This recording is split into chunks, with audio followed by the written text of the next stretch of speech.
Otay. Hi guys, Black here. Listen, a lot of you guys are probably gonna not like this, but whatever. Um, I did a brake job yesterday on a '97 Tahoe, my neighbor's Tahoe. It's four-wheel drive. I did not film, not even any of it. I thought about filming it, but I just didn't feel like it. I had some stuff I wanted to do yesterday. I didn't get a chance to do it, but I wanted to do the brake job as quick as I could. And filming was going to slow me down, so I didn't film it. But I want to tell you guys what happened because it was pretty interesting. It was the largest brake job I'd done in a while, you know. Okay, the complaint was this. His parking brake did not work at all. And he said about a week or two ago, the brake light came on and he pulls a trailer with this Tahoe. And he said he noticed that it didn't really stop that well. And when it rained, the front wheels would slide. So the first thing I did was decide to check the parking brake. So I stepped on it myself and it went to the floor with it had like almost no resistance. So I took the right rear drum off, and except that he needed to replace the drum, it looked fine. Then I took the left rear drum off, and that's when I noticed the problem. Now, if you ever worked on the GM brakes, there's a little bar that's set at the top of the drum brakes. It's a little bar, a little flat piece of metal that touches the brake shoe on this side, the brake shoe on this side. The parking brake pivots off that bar and it pushes the brakes apart. So without that bar, you have no parking brakes. Well, his bar, whoever put his brakes on, didn't put the bar in correctly and the bar fell down inside the drum area. So we tried to find that bar. It don't come in the hardware kit, brake hardware kit. AutoZone didn't know what we was talking about. They couldn't find it on the computer. Advanced found it on the computer, but they couldn't find it. It said they had one, but they couldn't find it. We went to another Advanced who said they had it, but they couldn't find it. And even though we had the part number, the guy still couldn't find it. So I just told the guy, let's go to pull apart. Because sometimes, and you know what? I keep trying to tell people think that AutoZone, Advance, or any auto parts store, people believe that the counter people are smart when it comes to cars. A lot of those people, it's not that they are stupid. It's not that. It's just they don't have a lot of automotive training. And I'm going to tell you why. AutoZone, Advance, they don't really want to hire mechanics because mechanics tend to take stuff. Number one. Number two, it's hard to train someone that's already trained. So they really don't like to hire mechanics. They don't want to hire car people. They want to hire people they can train, in other words. Now, that don't make sense to you because you're thinking, well, would you want to hire a mechanic to be a counter person? Yeah, but AutoZone is a different kind of store. AutoZone, Advanced, maybe Napa. I don't spend a lot of time in Napas, okay?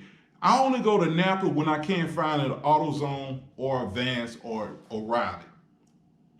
I like AutoZone because, I don't know, I like the atmosphere. I know I didn't pronounce that right, but I like the people. Well, not really the people, but let me just tell you the truth. I like AutoZone because I can go in and I can pick out the tools I want. You go to O'Reilly, they keep it behind a damn, behind a glass or whatever. You go to Advanced, I think they keep it behind a counter. No, I'm not stealing the tools. I just like to go pick out my tools, I've never stolen. I don't steal anything from anywhere. Okay. Yes, I stole cars some years ago, but that was some years ago. I don't steal cars anymore. Okay. But that's the reason I like AutoZone. I can go out, I can go there and pick my tools and leave. But getting back to it,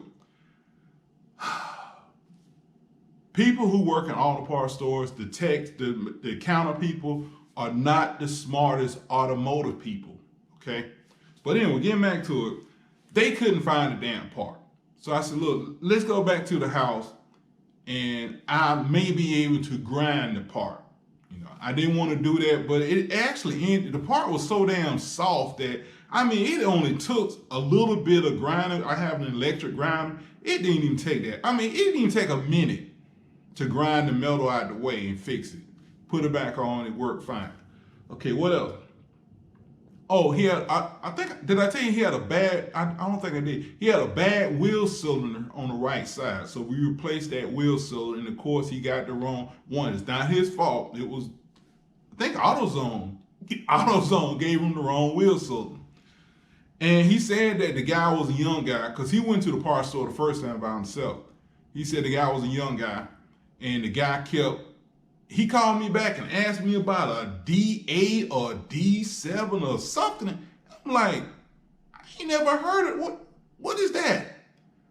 Turns out the guy was looking for a master cylinder. I'm like, wheels? I mean, not my neighbor, the guy that worked at AutoZone, was looking for a master cylinder. No, we looking for a wheel cylinder. Don't ask me why they call it a wheel cylinder. Don't ask me why they call it a wheel cylinder when it doesn't have anything to do with the wheel. It's actually the brake. So you think they would call it a brake cylinder or a brake slave cylinder? I don't know. Don't ask me. It's called a wheel cylinder. It's a little round thing with like rubber on each end, and it pushes the pistons out and apply the drum brakes. But anyway, it was leaking on here, so we replaced the right one. Now, some people will say, oh, you need to replace both of them. You got to replace both of them.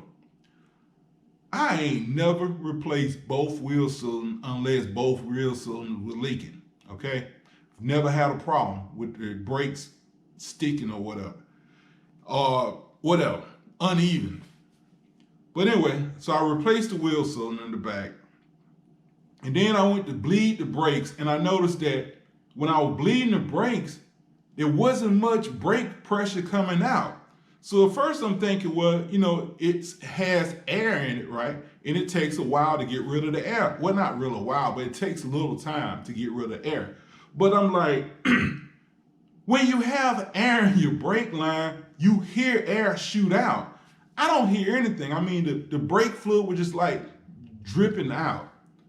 So I went up to check the master cylinder. It was full of brake fluid. And I'm like, I had him to step on the master cylinder because I was thinking, well, maybe, why did I? Oh, I had him step on the master cylinder because the reservoir, you know, the reservoir is plastic and it sits on top of the aluminum. All right, guys, this is the master cylinder. It was leaking right there, but that's not the reason I replaced it. I replaced it because it wasn't sending pressure to the rear brake pad, brake shoes. The wheel cylinder, that's the wheel cylinder right there. Oh, those are the drums also. So guys, after I was done with the rear brake shoes, wheel cylinder, drums, the parking brake lever, level bar, or whatever you call it, I had to also replace the master cylinder. And after replacing the master cylinder, they claim that you're supposed to bench bleed them. Bench bleed is when you put brake fluid in the master cylinder, you put these little hoses on, you screw the little fitting into the lines, into the ports. You put the little rubber hoses, and I think you run the hoses back into the master cylinder, you bleed them until you take a screwdriver and you push into the back of the master cylinder, and you get the air out the system. I don't go through all that. I just installed the damn thing, hook the regular lines up to it.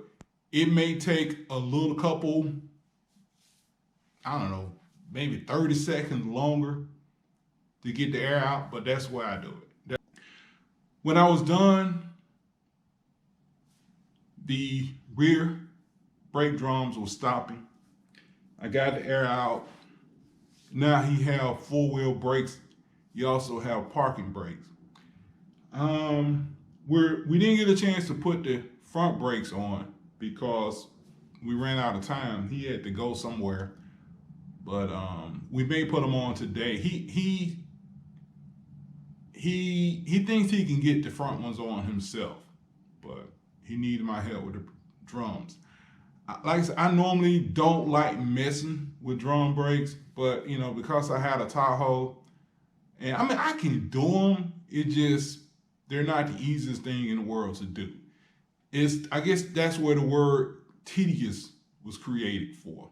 Drum brakes. I can do them. I just don't like doing them. You know.